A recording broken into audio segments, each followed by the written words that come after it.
In this exercise tutorial, I'm going to be showing you how to do lateral dumbbell step-ups. So firstly, the weight you choose, so the resistance, and also the height of the step are going to directly correlate to how hard this exercise is going to be.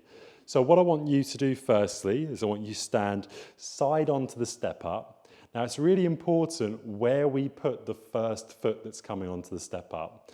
So if I put it here, there's a chance that I could tip this step up towards me. If I put it too far this way, there's a chance I could slip off. So we're looking to try and find the middle of the step up first, and then come slightly outside of that so we've got enough space to put this left foot.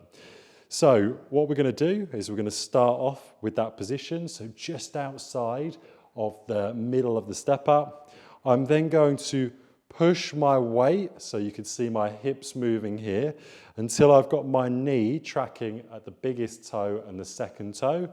And then from there, I'm going to step up. I'm going to keep my knee on my right side, tracking straight as I then come back down. You can either decide to do the repetitions like I did, so coming all the way on and all the way off the step up, or you can decide to keep the top foot, so my right foot, on the step up at all times for the repetitions. It is personal preference, they're just two different styles.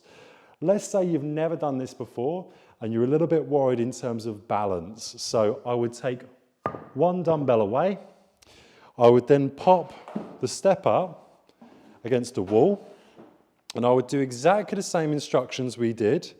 So I'd start off with the feet a little bit narrower than hip width apart.